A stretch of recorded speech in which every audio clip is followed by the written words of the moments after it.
New to all this. An old soul, but new.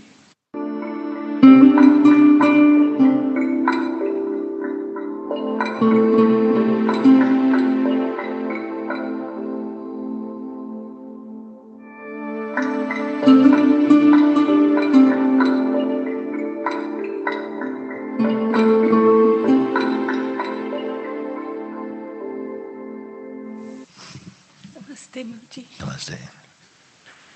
It's my first satsang. I'm new to all this. An old soul, but new in a way.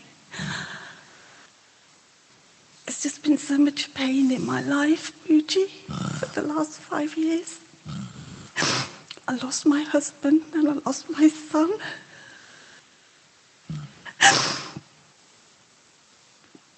And it's been so difficult.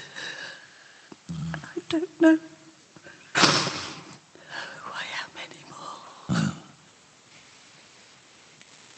You can be more than who you were.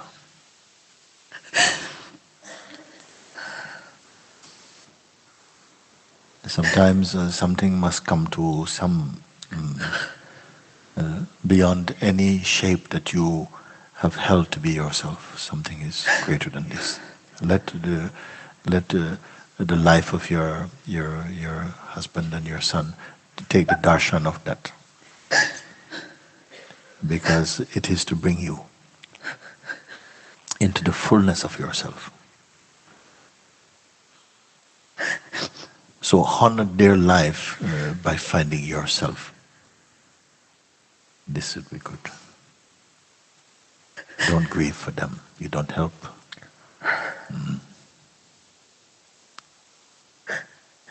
Honor their life by discovering yourself, coming fully to your own self. I miss them so much, Mooji. Yes. Yes. Many of us here in this place know what you feel.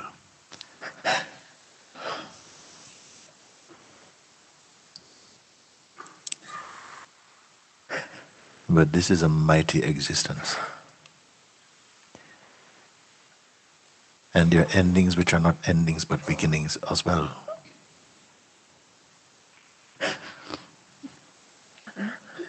Yeah. So take courage from that, don't despair. Don't despair. Because nothing in this world that you see is permanent. Everything is changeful. Don't think it is wrong for these changes to happen. Nothing belongs to you. And yet everything is you.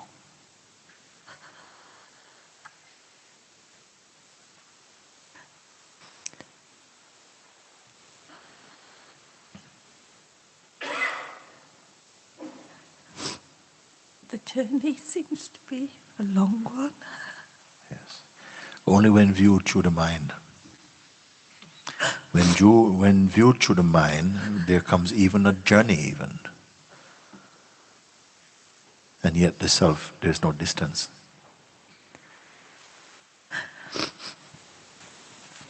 As you come again into the full discovery of the true, all our ideas are exploding into paradoxes. You see. Yeah. Don't despair about it. You see. Something, find that while your body is warm. Find that which is undying in you. And this is the opportunity, isn't it? Find that which is imperishable in you. Then you have used your life well. How do I find it, Mooji? How do I find it? Yes. How do I find it? Well, at least you know what it is not. Everything that you can see, is just a play of time. It is fine, nothing to curse, not distasteful. It is just that this is the facet of being that is changeful. Hmm? The aspect of ourself which is the body belongs to time, and as such it is changeful. Also, mind is also time, and it is subject to change. But that in whose presence the mind and the body and its function and their functions are perceived, that is without time. Will you hear this though? Will you permit yourself to hear this though? You see, don't cling only to conditioning. Drink deeply what you're hearing. Hmm? The body is in time. It is like a burning candle. Mind also is time. But that which witnesses the body and the mind and its play, see if there's time there. You can do it now. I want you to prove it now. We are going to be, I think, the last person to speak today, so you have a good chance now.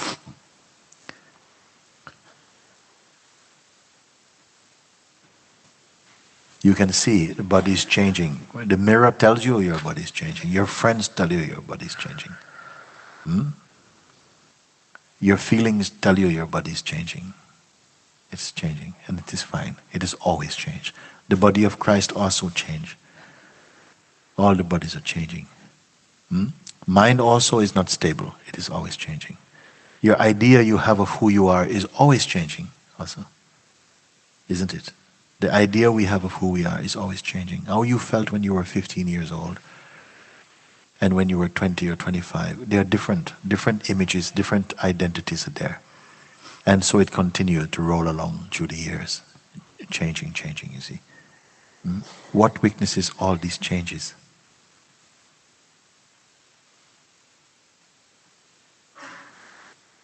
If everything in you was changeful, you would not know even change. You would not know change. You know change because something is unchanging, from where change is perceived.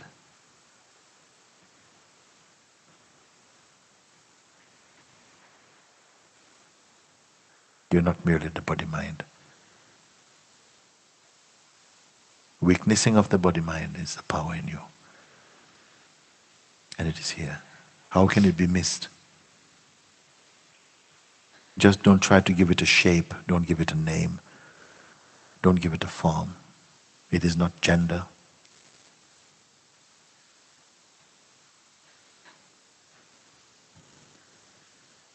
Don't be lost in suffering.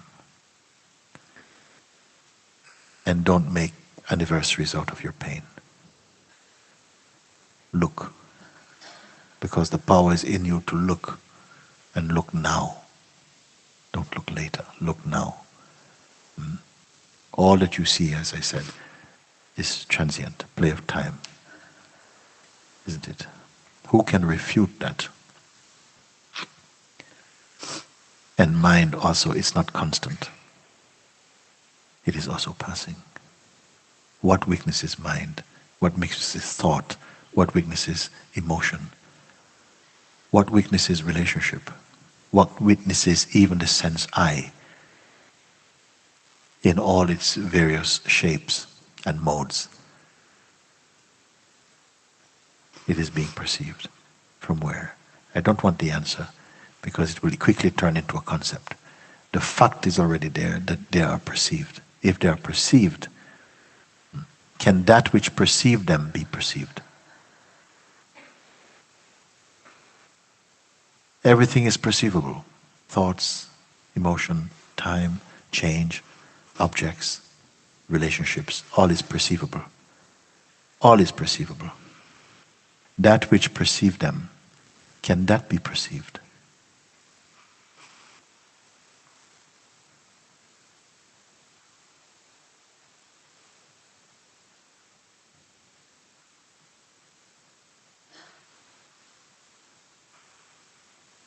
I don't want you to, as I said, I don't want to hear the answer. I want to see the answer.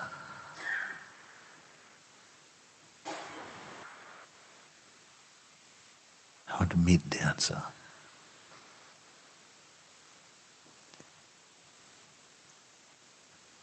Who are you? You say, I miss my husband. You miss the farm of your husband and the memory of your husband. These are perishables. There's something in your husband, playing as husband, which is not husband. It's imperishable. The same thing is in you.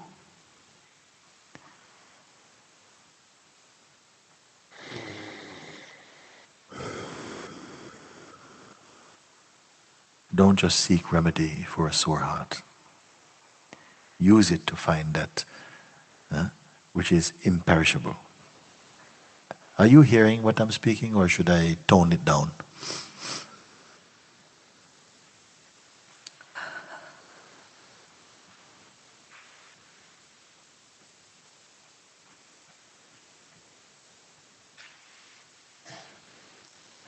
As we speak and as we listen, it is pointing directly to that which cannot be described in you.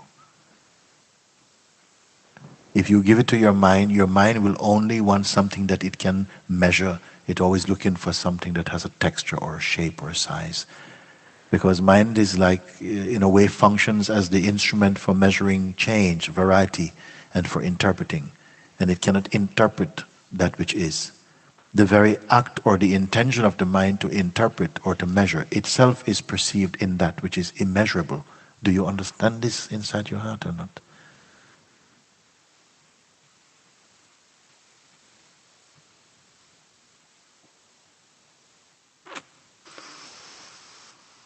Then you must honor what you see.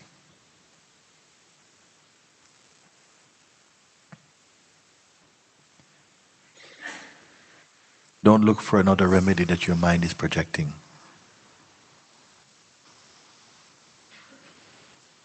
What do you want? To bring your husband back? Would you want this? I just want to find my true nature, Mooji. Very good. You're in the right place then.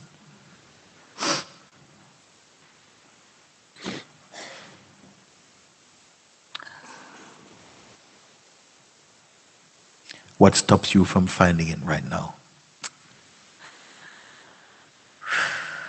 My busy mind. Busy mind does not stop you.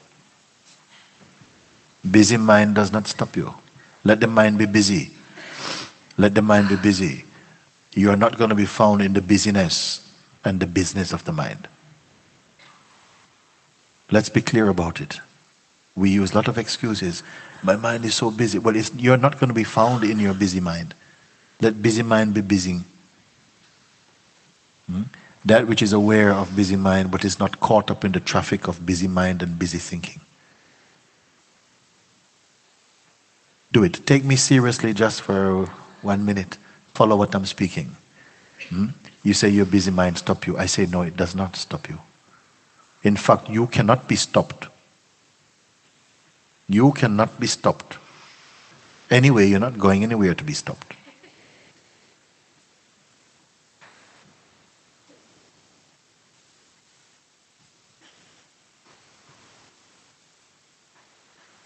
What can get in the way? Something can only get in the way if you're going somewhere.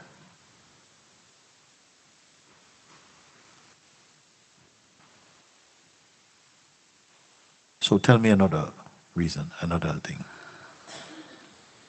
Why are you not yourself then? I am not saying you are not, but why you think you are not yourself? What stops you? I don't know, Mooji. I really genuinely don't know. Yeah.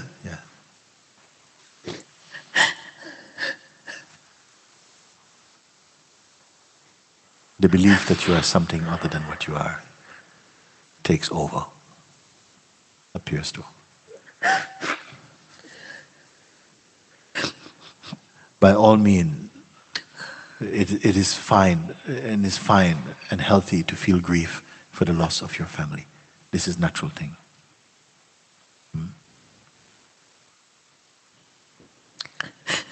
But you need not identify.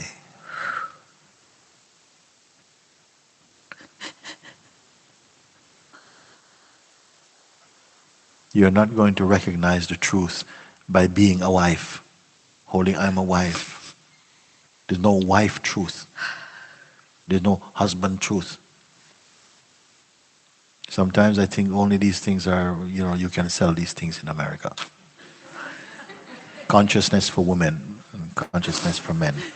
Consciousness for teenagers. They love these type of concepts. I'm sorry, we have a lot of American friends and Sangha. They will also understand what I'm speaking. But the mind will do it, isn't it? It will sell you a book on emptiness, empty pages, and it will sell well also. Because something is up for it. Look, have you read the book on emptiness? Have you bought it? It's got nothing to say.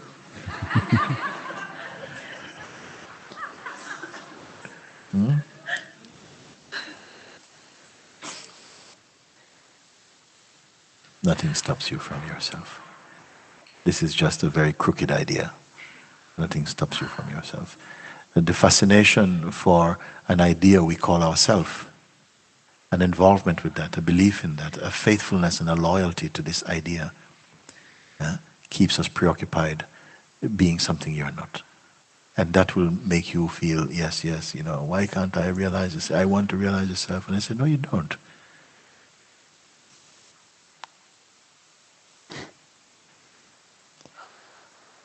Almost every sentence I speak, I pointed to it.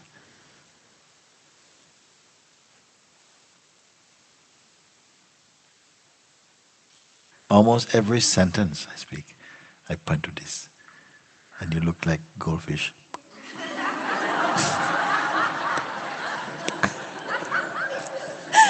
So what can be done?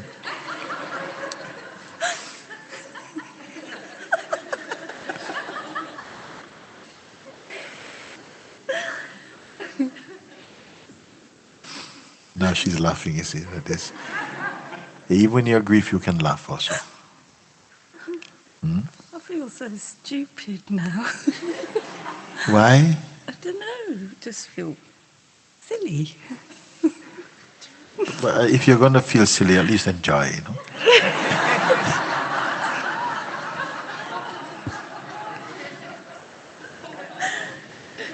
Because we can feel anything. We are actors, we love to play. Everything is our play. From children we are doing it, and adults we are doing it.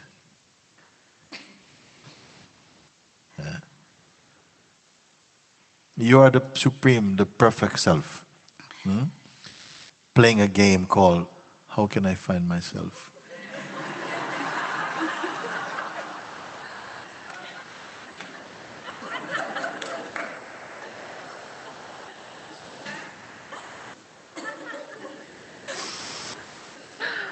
Isn't it? What does Buddha have to say about it? What do you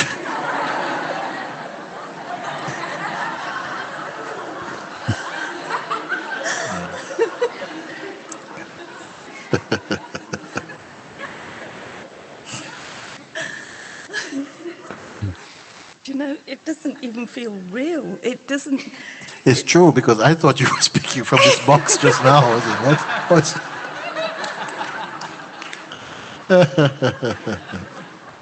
Let's have a laugh about it, why not? It just feels weird. Weird. Could you say again, something doesn't feel real, you say? Yeah, Yes. it just feels weird. I can't put words to it. Just like it's fake or something, or Yes. I'm a fraud or something. Yes, we're all frauds. All fake.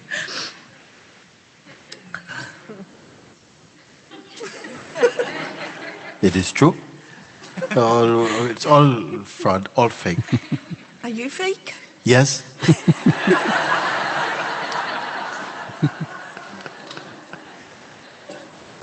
I don't believe you.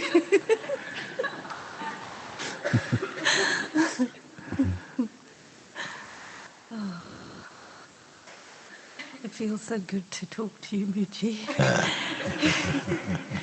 It feels good in my belly. Very good. I and in my heart. Very good. It feels like, I felt that the heart had been closed for such a long time. Yes. And I felt that I built this wall around it. Yes. But since I came to satsang yesterday, I felt that brick by brick, this wall was coming down. But not in a sad way. Yes. You're doing it again, aren't you?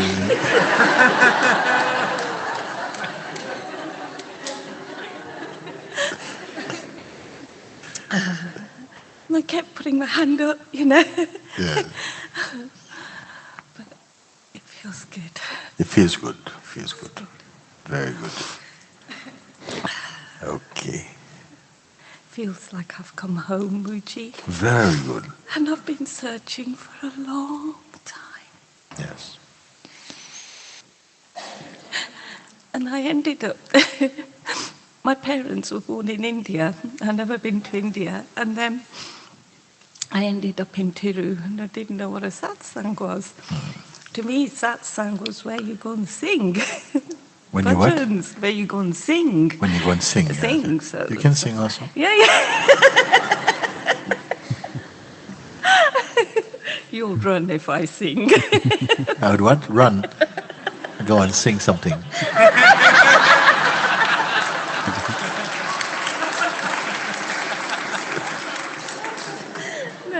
No. Come on, just 2 lines.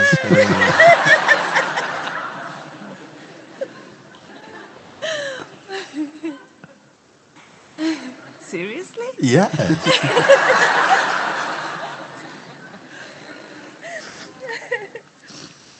No.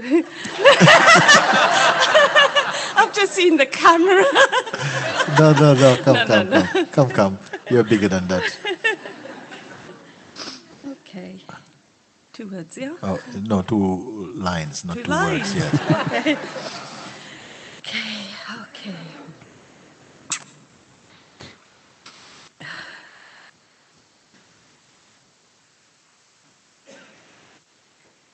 Om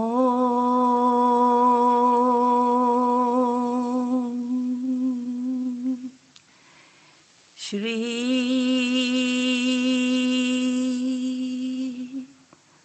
Mahadeva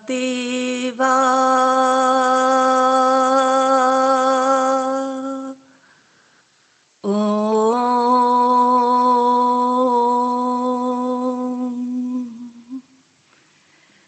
Shri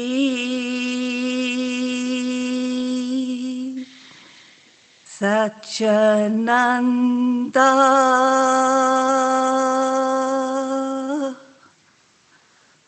Om.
this love.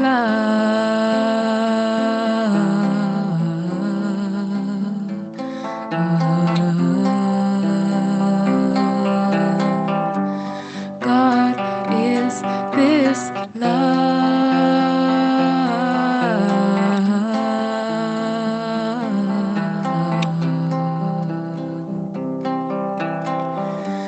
God is this love. This love is God. This love is grace. This love is grace.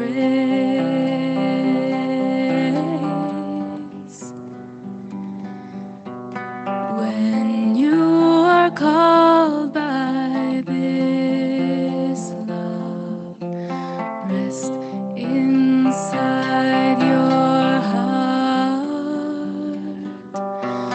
For this love is pure and true. It is you. Just be.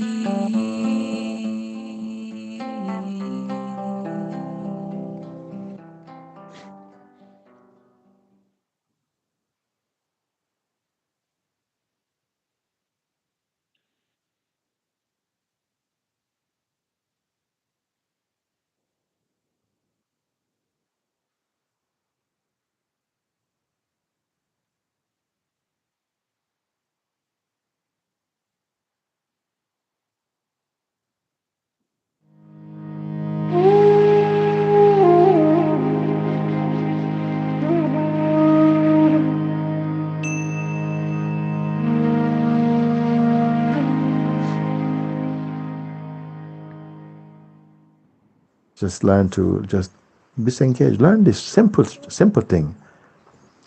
And tell me when it fails you. Detach, detach, detach. Because even by saying this, we realize that we are carrying around so much intention, so much memory, so much duties, to-do lists, and all kinds of stuff is just constantly pulsating somewhere. I said, no, now you do. We're not even going to say in fight, now you do it. This is the just be exercise. Now you do, just do it. I have a question. No, drop this one now. I have a question. No, drop this one right now. Let go, let go. Be in the now with things. Let go. And you will see some things that feel I can't let go. Let go. Choose. Let go doesn't mean throw them over the hill and crush them into powder. It just means detach. Learn to detach. And gradually you see, whoa, wait a second. Even some things you begin to see sometimes for the first time what the clinging is about. There are some things we are unconsciously clinging onto, but when I ask you to detach, you start to see what they are. You made an inner family of noise and commitments and pressures. So learn, you're here now, you came here with me, we're here, just a few moments, detach, let go. I'm not talking about it. I'm telling you, let go. Right. Is it a risk? You may find, oh, no, if I can let go. No, let go. Be empty. That the state that you entered into deep sleep, willingly take it in your waking state. Let go of it. Where you're conscious of it.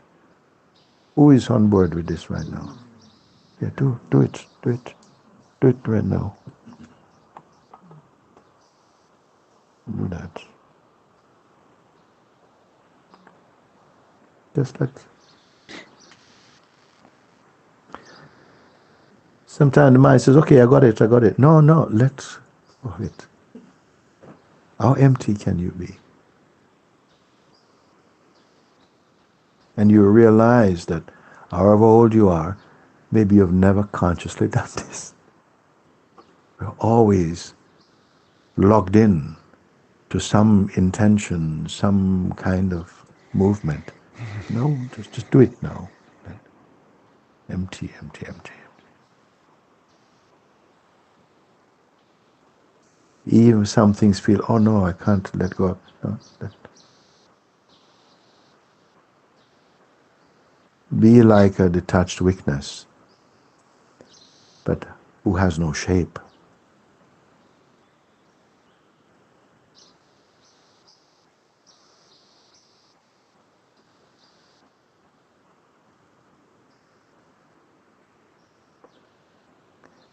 Some subtle images may form in the mind. No, no, let them, whatever, detach, don't follow them.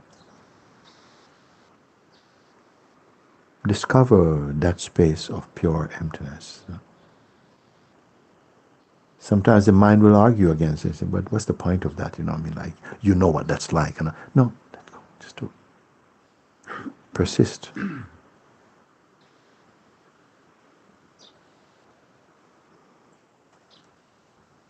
There's no need to visualize anything at all.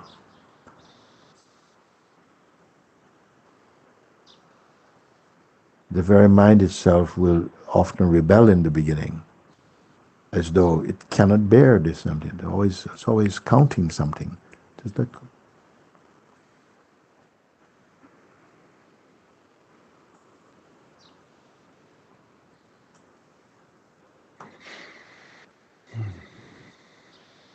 Don't call it an exercise or a trick. Just let go.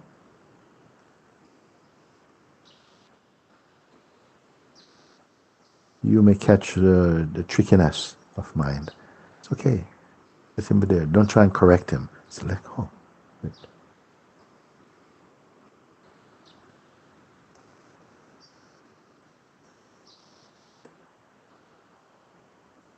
Without any expectation of anything to come.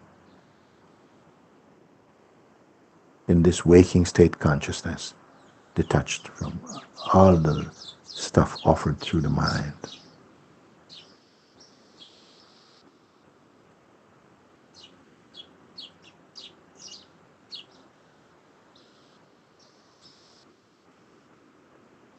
Any sense of problem or duty, let go.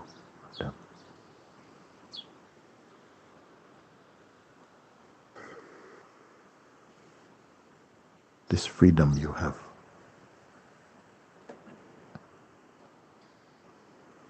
Oh.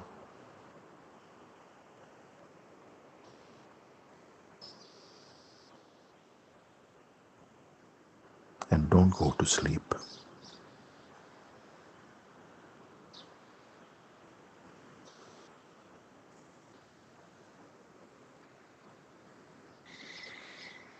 Sometimes man will come and just say, what's the point? It's a waste of time. We're not doing anything. Damn right.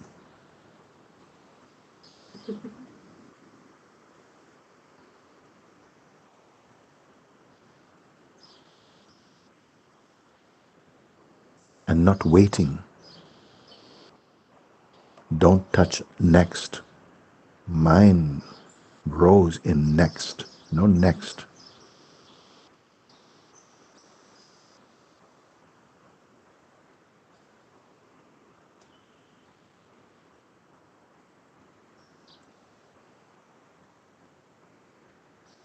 Where is the stress?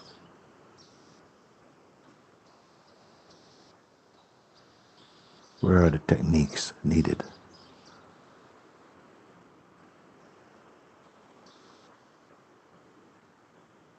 What is here in and as this emptiness? What is here? Victim? Victor? No. Drop everything.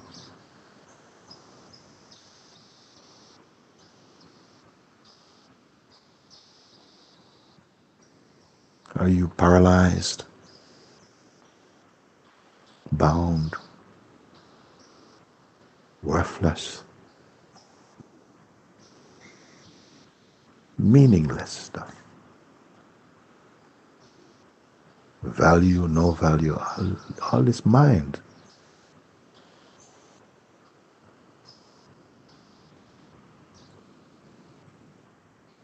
Mind itself will say, okay, you've done well, okay, that's good, okay, let's get back to normal.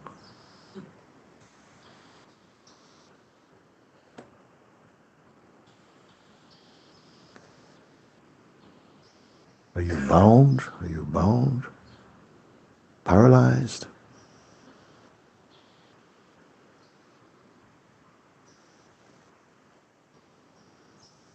What is your state?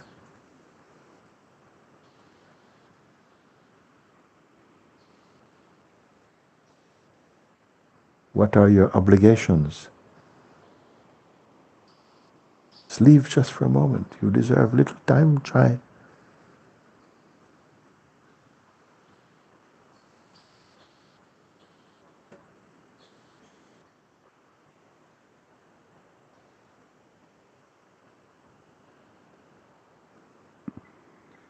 This moment, we're not talking about it. You're it. Yourself is not a technique.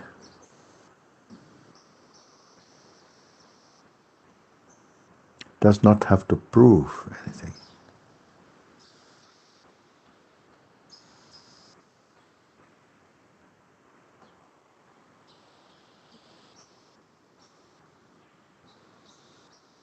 Doubts, mere mental creations.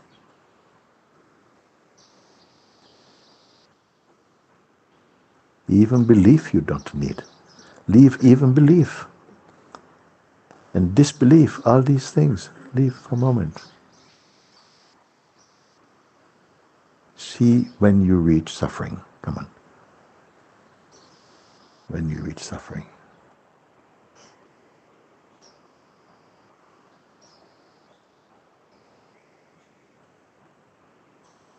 Don't create. Need no images. They come, let them come, but don't log into anything. Accept no favors, no promises. Just be.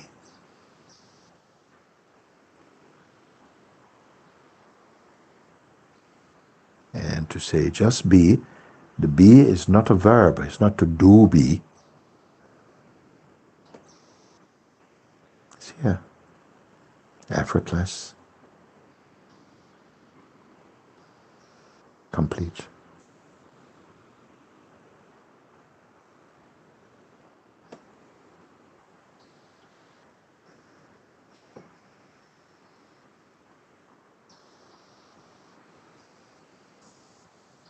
Is there history here?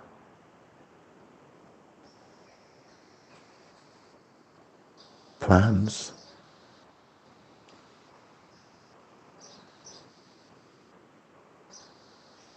Do you exist less?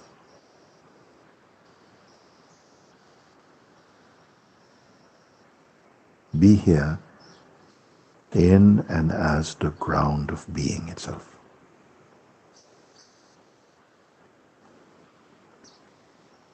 No pictures.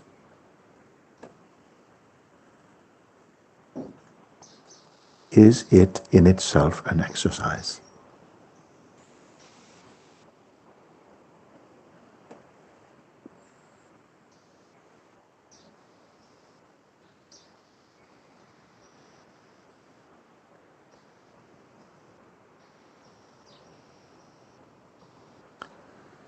In this place, is there nervousness, insecurity, confidence? Leave all that.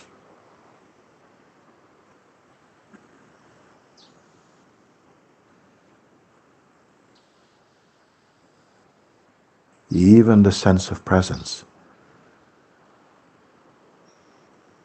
Don't cling to anything.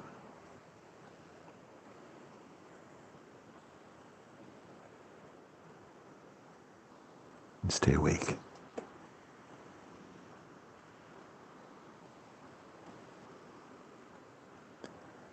Then when the images can come, thoughts, mind, traffic, all that can come, does it take this away?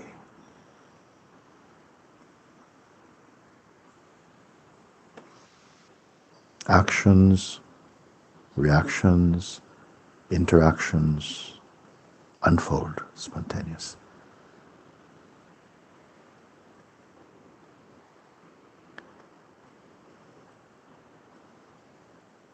Old habits say, you can't trust this. You need a technique, need a plan, need a strategy. Relax. Let it all go.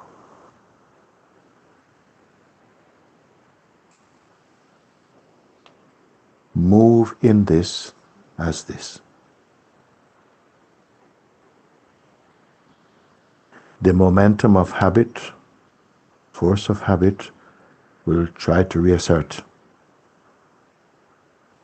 It will tell you, oh, that was a nice exercise. Okay, let's get on with things.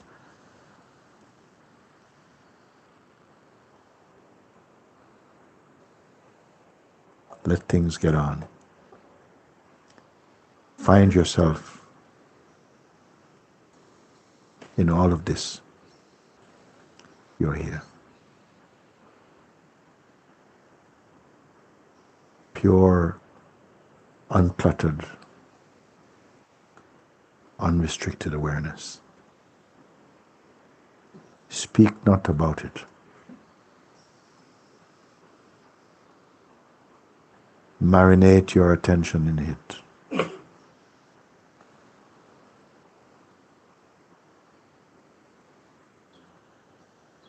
It will inform your life.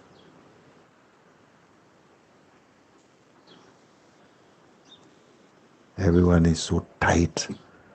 Life following the mind and projections, all tight, rigid.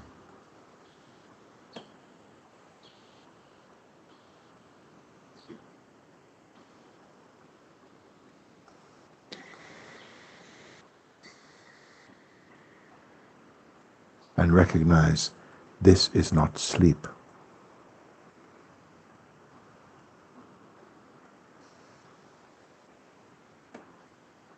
Mind, activity, ego tries to get to bring in sleep. It's a way of avoiding the power of the pure presence, unmixed.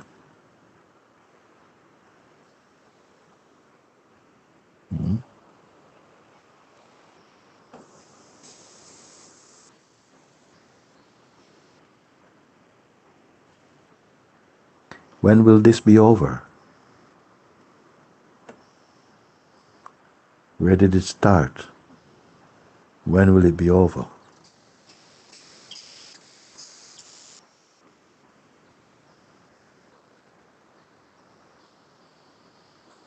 If you sit with this like this, you don't have to read any books, even spiritual books. The truth will reveal itself in you. It's searching for the space that it can unfold its beauty in you. But we've been too busy planning to meet the truth.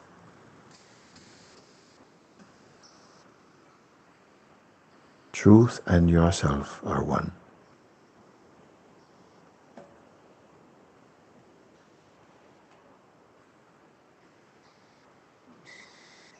So honor that.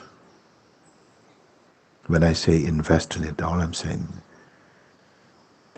give some attention just to be here. Is it time wasted? No. Actually, it's beyond time.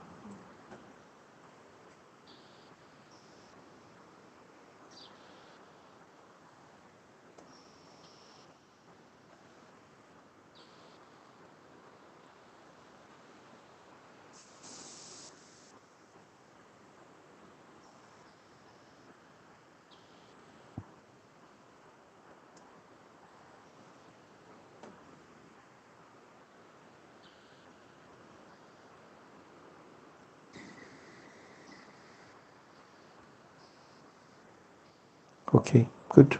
Go back to the mind now. We're good.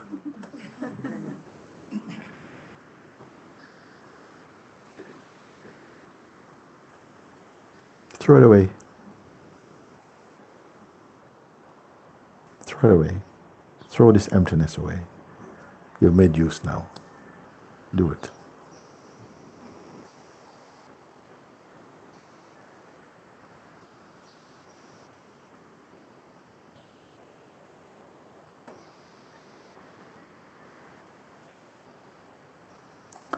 What is it? only honoring the emptiness in which all things dance momentarily. They come and go, appear, disappear. Inside this unnameable, limitless,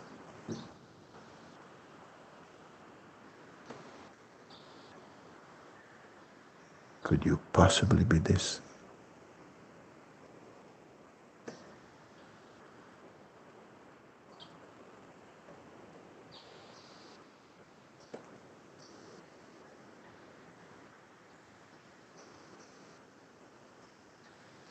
Of course, you cannot put it on your resume.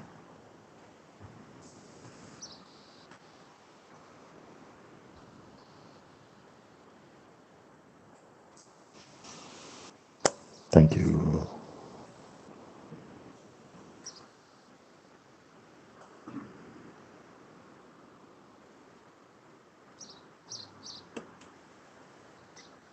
I don't mind if you have nothing to show for your time here.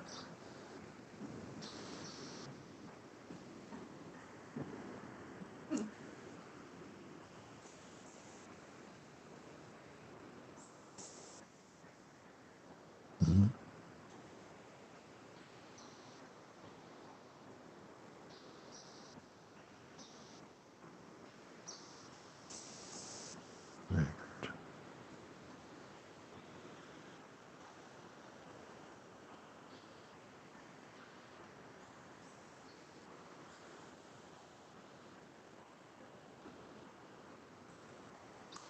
You without you.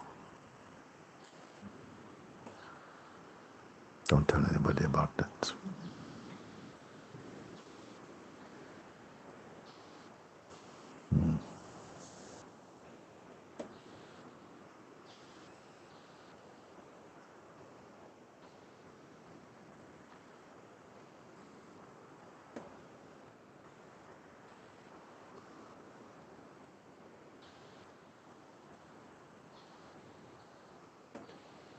Can it be lost? Can it be kept?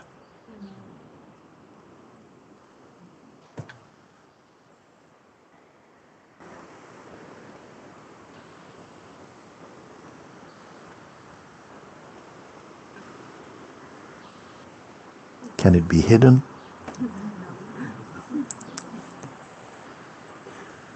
Think about it. Huh? It appears as though this appearance is also Maya.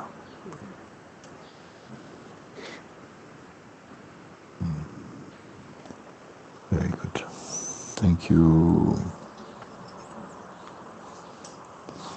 God bless you. Thank you. God bless you. Thank you.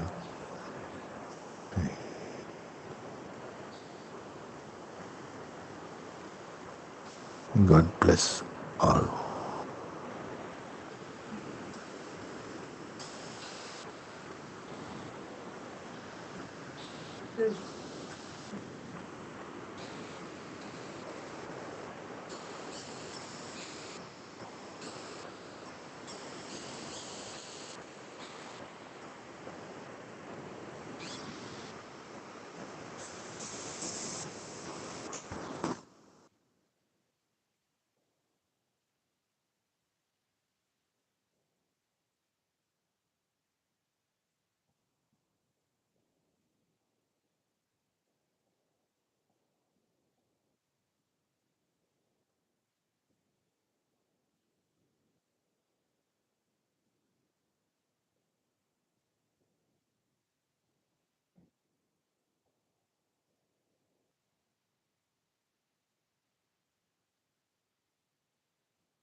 One of the first things which everybody should understand is that every creature in the universe that is in any way sensitive and in any manner of speaking conscious regards itself as a human being.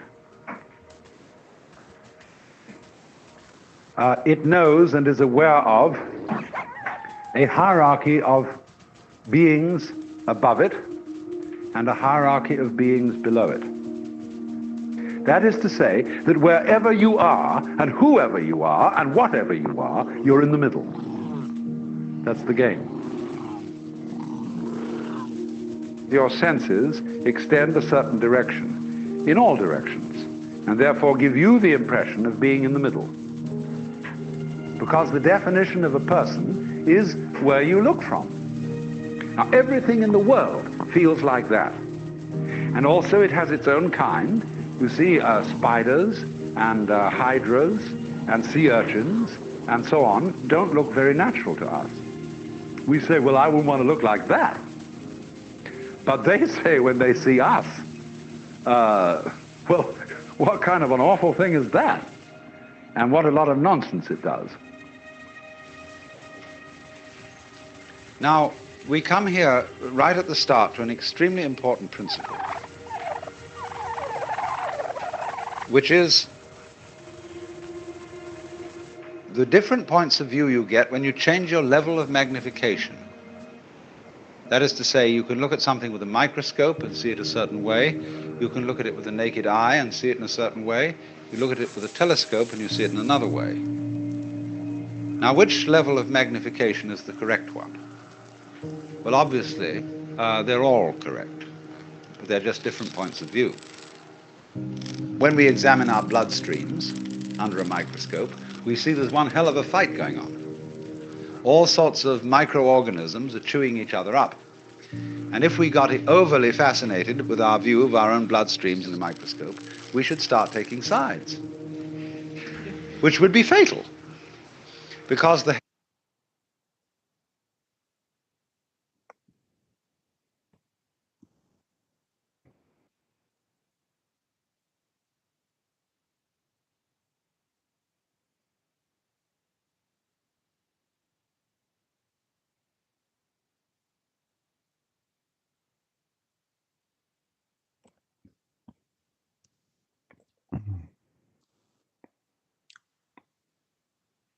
health of our organism depends on the continuance of this battle. What is, in other words, conflict at one level of magnification is harmony at a higher level.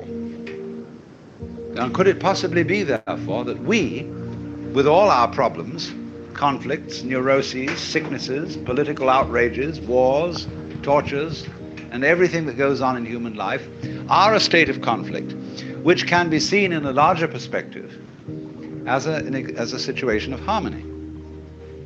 Every minute little fruit fly or gnat or bacterium,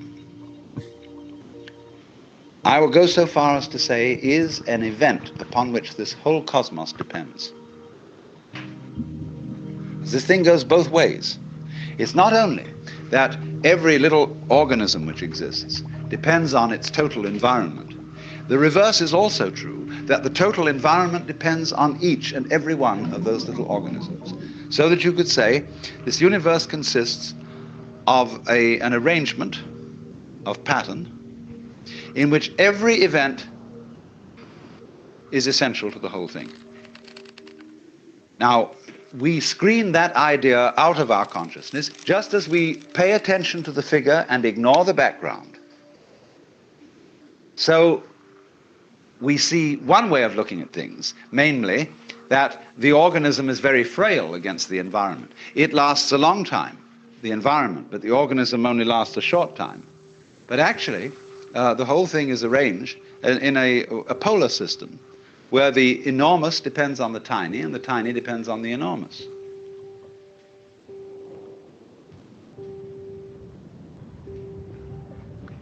When you came into this world, there gradually arose into being the sensation of I. And it stays there a while, it goes through a development, and then it drops off. But all the time, everywhere, there are other I's starting up. See? Whether they be human, animal, anything you like. There be in other galaxies, etc. Always, they're starting up. Now, you would say there is no connection between them. No, in the same way, there is no connection between the molecules in your hand. And yet you say it is a hand. But if you look at it under a powerful enough microscope, the molecules in your hand are miles apart. What's the connection between this galaxy and other galaxies? Well, we can't see any connection. And yet there are gravitational swings whereby they respond to each other and move in a certain collective order. See, what we're doing in this is not setting down a doctrine, but it is doing an exercise in perception. You can see it either way. You can see yourself, in other words, as existing only now. That's the only you there is. The alternative to that, logically, is to see yourself as everything. And so in all this, you see, when you get a game going of this kind, there comes the point of what you might call emotional investment. When you feel that the outcome of this particular feature in the game is urgent. See, this matters. And it's up to you what you think matters. We teach our children what matters, what's important for them to learn. And we teach them basically that it's important to live. And in a way, every being in this world is torn between going on and goofing off. We feel that's the basis of our distinction between work and play. Play is everybody needs some time to goof off. But they must go back to work because you've got to farm and fish and manufacture and produce so that you can go on. But when you see you have this terrifying urgency to go on and feel you must, this is important, this matters, we screen out of our consciousness the fact that this is our own volition and our own game. And the difficulty is that as we become disturbed and anxious about this, it's more difficult to keep the game going. In proportion as we are frightfully concerned to survive, we start fighting other people. We start clobbering our neighbors and whatever it is, all the old fights start. And it is these fights which, more than anything else, at the moment, you see, are endangering the entire human project. But all based fundamentally on the illusion that it's utterly important that we survive. But you see, in all this, what underlies is the illusion that I am going on, that I constitute a real continuity from this moment to the next moment, to the next moment, to the next moment. What are you afraid of losing when you die? Yes, everything that you've acquired as an individual and stored in your brain is dissolved and distributed. But at the same time, it is equally obvious that when you die, there won't be, following the moment of death, everlasting nothingness.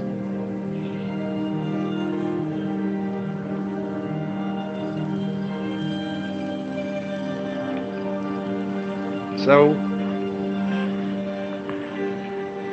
you can become aware of this tremendous interconnectedness of everything. Just as fronts go with backs and tops with bottoms, insides with outsides, solids with spaces, so everything that there is goes together. And it makes no difference whether it lasts a long time or whether it lasts a short time. A galaxy goes together with all the universe just as much as a mosquito. You can get a certain vision of life where everything is seen to be a complex pattern of rhythm. Dances, the human dance, the flower dance, the bee dance, the giraffe dance. And that's what this all is, it's jazz. You see? This is a big jazz, this world. And what it's trying to do is to see how jazzed up it can get. How far out this play of rhythm can go.